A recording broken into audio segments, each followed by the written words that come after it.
Assalamualaikum warahmatullahi wabarakatuh. Ya, menyambung dari presentasi dari Dr. Yodi ya, bagaimana cara menulis academic writing.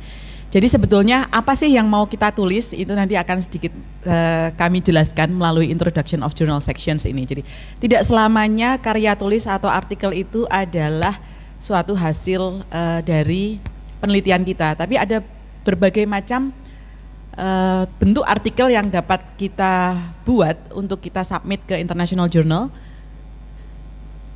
Ya, jadi sebetulnya dari suatu majalah itu ada banyak sekali tipe dari artikel.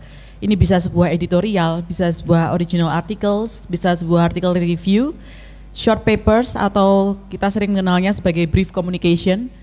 Kemudian apakah itu suatu case report juga bisa kita submit ke dalam international journal.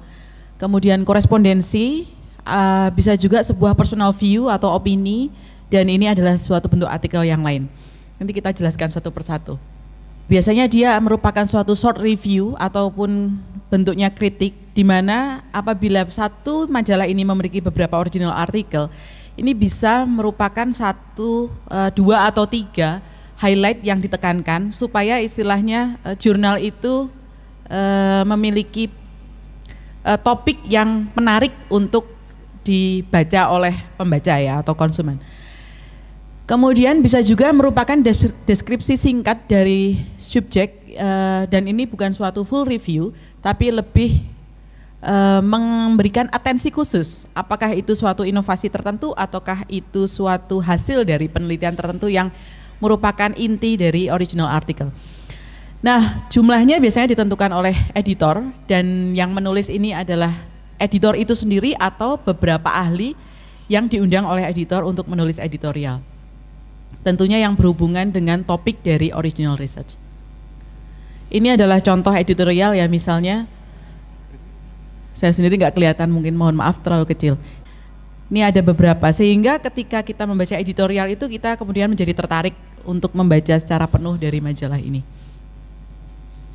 Nah, yang kedua adalah original research article. Saya kira ini adalah suatu paper atau jenis artikel yang paling penting, dan biasanya kita akan submit untuk bentuk artikel ini, dan ini adalah suatu bentuk artikel yang memiliki bobot nilai paling tinggi di samping artikel review, sehingga ini harus berbasis pada hasil penelitian yang kita lakukan dan memiliki suatu novelty, sehingga kita punya bargain untuk submission itu atau acceptance itu lebih tinggi pada international journal.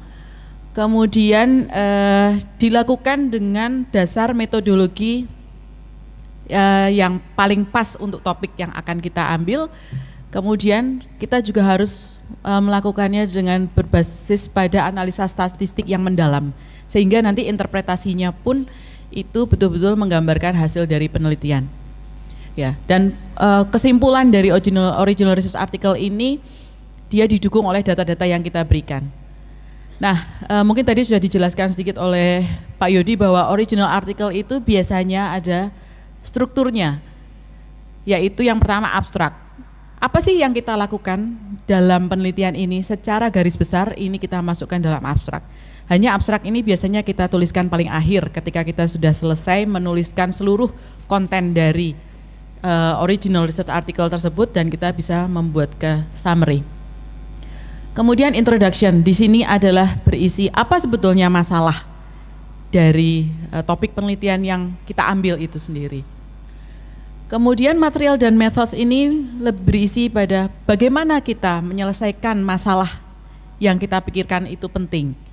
Dan hasil dari ini adalah results, itu kita harus mengekspresikan atau memaparkan apa saja yang kita temukan dari penelitian kita.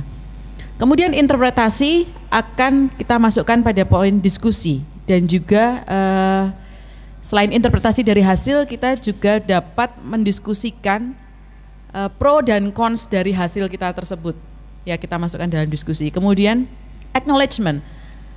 Apa yang kita masukkan dalam acknowledgement? Ini adalah siapa yang membantu dalam proses penelitian itu ataupun penulisan. Nah, mungkin ada yang sering kita pertanyakan adalah siapa yang akan kita masukkan dalam co-authors dan siapa yang akan kita masukkan dalam acknowledgement. Jadi kalau co-authors itu adalah mereka yang berperan serta dalam penulisan. First author adalah yang menulis.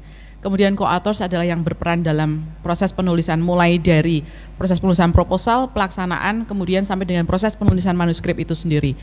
Akan tetapi sering kita menemukan banyak pihak yang membantu dalam proses penelitian itu, yang sekiranya itu terlalu ringan bobotnya untuk kita masukkan sebagai co-author, atau dia tidak berperan serta dalam penulisan manuskrip itu sendiri. Walaupun itu hanya sifatnya editing atau menambahkan satu poin paragraf, saya kira bisa dimasukkan ke dalam co-author. Tapi ketika tidak, istilah kasarnya mungkin dia hanya menghandle technical aspek di laboratorium, atau dia ikut melakukan pemeriksaan kalau itu adalah suatu penelitian klinis, maka mereka dapat kita masukkan dalam acknowledgement.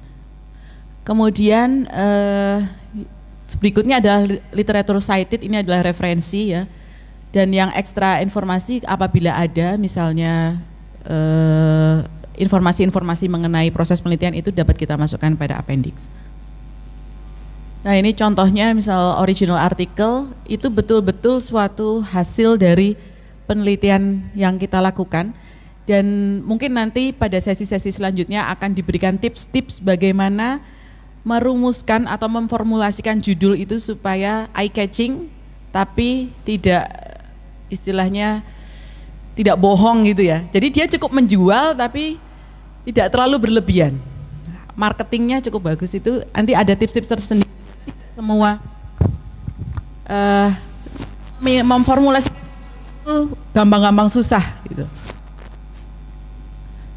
Nah selanjutnya jenis artikel yang lain adalah artikel review.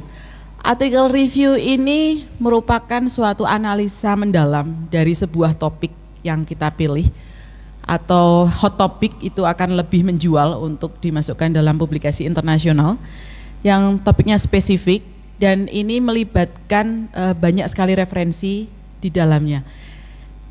Yang penting adalah bahwa artikel review ini tidak boleh termasuk dalam opini kita sebagai penulis. Jadi betul-betul murni adalah suatu citasi dari berbagai berbagai artikel sebelumnya.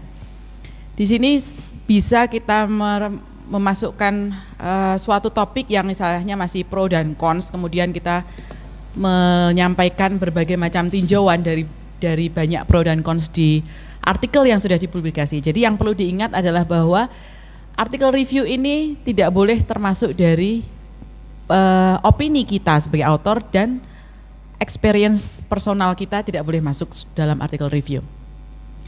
Nah biasanya juga terdiri atas abstrak, introduction, dan subheadings atau topik-topik yang ingin kita bahas. Selanjutnya bisa juga kita mensubmit suatu brief communication atau short paper. Nah apa itu bedanya dengan original research article?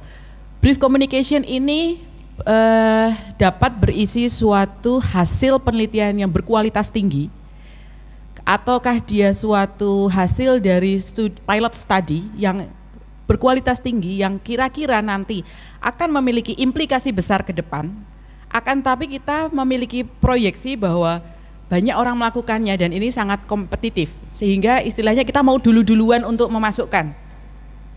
Karena kalau kita nanti menunggu full riset, kita pikirkan akan didahului oleh orang lain, maka kita boleh memasukkan hasil kita pilot yang kira-kira implikasinya menjadi sangat besar untuk perkembangan ilmu pengetahuan di kemudian hari, atau untuk perkembangan riset orang lain di kemudian hari, kita boleh memasukkannya dalam brief communication.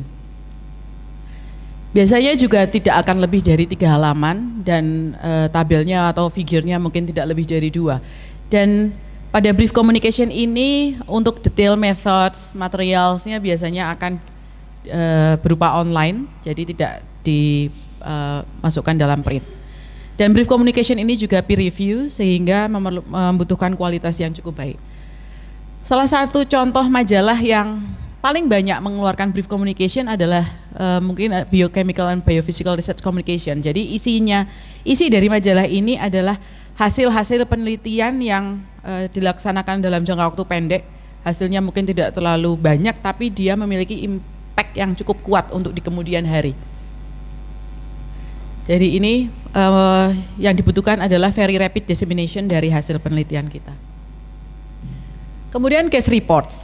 Case reports ini untuk bagi sebagian Bapak Ibu yang klinisi, ini mungkin adalah lahan yang paling mudah untuk dibuat sebagai naskah publikasi. Jadi bisa saja itu suatu penyakit yang baru atau rare disease yang kira-kira di tempat lain tidak ada dan di tempat kita itu muncul kembali. Kemudian apakah itu kita melakukan suatu modalitas diagnostik yang berbeda dari orang lain. Misalnya satu hal yang di negara kita ini mungkin kita bisa melakukan diagnostik dengan modalitas sederhana dibandingkan dengan negara maju, dan itu memberikan implikasi yang baik, maka kita bisa masukkan sebagai suatu case report. Atau dia suatu previously unreported clinical condition. Jadi kita menemukan suatu kasus baru, bukan jenis penyakitnya tapi perjalanan penyakit yang cukup istilahnya aneh atau unusual, kita juga bisa memasukkan. Atau kita melakukan suatu treatment atau intervensi yang baru, inovasi treatment atau intervensi yang baru kepada seorang pasien, dapat juga merupakan suatu komplikasi dari sebuah prosedur. Nah biasanya ini cukup terfokus dan terdiri atas abstrak, introduction, membahas case-nya itu sendiri dan diskusi. Salah satu contohnya ini ya, misalnya 72-year-old woman with proteinuria and kidney mass. Kalau kita perhatikan atau saya sendiri memperhatikan itu, kadang-kadang New England Journal ini menerbitkan beberapa case report yang kita sendiri, loh ini di tempat kita juga ada, ini juga sering kita jumpai. Tapi kadang-kadang kenapa kok kita nggak bisa masuk ke sana ya? Nah itu perlu diingat juga bahwa New England Journal ini sebetulnya kan miliknya Harvard Massachusetts Hospital, sehingga kasus-kasus mereka sendiri yang lebih mudah masuk ke sana. Kadang-kadang hal-hal seperti itu ada. Kemudian letter to editor atau korespondensi. Nah, korespondensi ini biasanya adalah suatu komunikasi antara pembaca dan author. Jadi biasanya pendek dan ini bisa kita tuliskan untuk suatu topik yang kira-kira kita tidak setuju atau kita ada sedikit kontroversi mengenai satu topik tertentu, kita boleh menuliskan letter of editor. Nah, biasanya nanti editor dari majalah tersebut akan minta kepada author yang bersangkutan untuk membalas dari surat kita. Mungkin contohnya ini korespondensi. Jadi ini ada suatu surat dari query mengenai penggunaan warfarin and risk for stroke and bleeding. Kemudian editor akan minta kepada autornya, author adalah ini, author original artikelnya, dan dia akan memberikan respon terhadap letter yang kita masukkan. Nah, personal view ini lebih kepada opini, jadi mungkin kita bisa menuliskan sebuah personal experience dari sebuah topik tertentu. Misalnya ada suatu keberhasilan mengenai terapi atau experience treatment yang kita lakukan, atau kita memiliki experience dalam topik-topik yang lain ya sesuai dengan Bapak Ibu. Jadi biasanya untuk personal view tidak akan membutuhkan tidak berisi suatu informasi yang baru, tapi lebih kepada statement mengenai opini kita, mengenai pengalaman pribadi kita. Ini bisa kita masukkan. Kemudian ada berbagai artikel yang lain, ini masih banyak sebetulnya. Ini salah satu contoh beberapa contoh yang saya lampirkan. Misalnya kontroversi. Kontroversi dapat juga menjadi sebuah topik artikel. Misalnya editor itu ingin menampilkan kontroversi dalam topik tertentu. Di sini kita ambil contoh adalah TAVI atau Trans-Aortic Valve Replacement ini untuk indikasi. Ada yang pro dan ada yang kontra. Maka editor itu akan meminta pihak-pihak yang pro untuk menulis dan pihak-pihak yang cons untuk menulis juga. Kemudian ada juga yang disebut sebagai clinician updates. Kemudian ada juga ini imaging. Ketika kita menemukan suatu imaging yang menarik atau topik tertentu dalam atau imaging tertentu ya, misalnya baik itu di basic research maupun di klinis, kita bisa memasukkannya dalam artikel. Nah, tentunya Ini akan sangat tergantung dari jurnal mana sih yang ingin kita submit sesuai dengan bidang Bapak Ibu masing-masing. Di mana kita bisa menemukannya? Sebagai contoh, misalnya saja ini New England, kita bisa masuk dalam kolom author di sini, kemudian nanti akan ada istilahnya author center ini article types. Di situ bisa kita temukan berbagai macam atau guidelines untuk guidelines bagi kita untuk memandu kita menulis. Kita ingin masuk dalam section yang apa? Apakah itu original article ataukah review ataukah case reports? Masing-masing jurnal akan ada guideline-nya sendiri yang berbeda-beda. Berapa banyak kata yang bisa kita tuliskan, kemudian formatnya seperti apa. Ini contoh yang lain ya, biasanya memang pada section author ini bisa kita temukan. Kemudian ini untuk Nature Medicine, ini juga kita masuk dalam guide to author atau content types. Di sini akan dijelaskan berbagai macam jenis artikel yang bisa kita submit, bisa kita tuliskan untuk memenuhi Nature Medicine. Karena masing-masing majalah itu akan berbeda-beda topiknya. Misalnya untuk Nature Review ya isinya hanya review saja.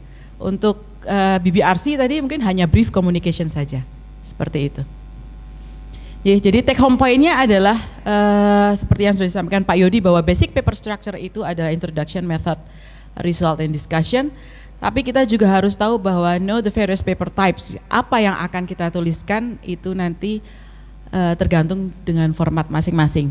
Sehingga untuk memaksimalkan kita dalam menulis itu ada submission, maka kita harus membuatnya dalam format yang appropriate.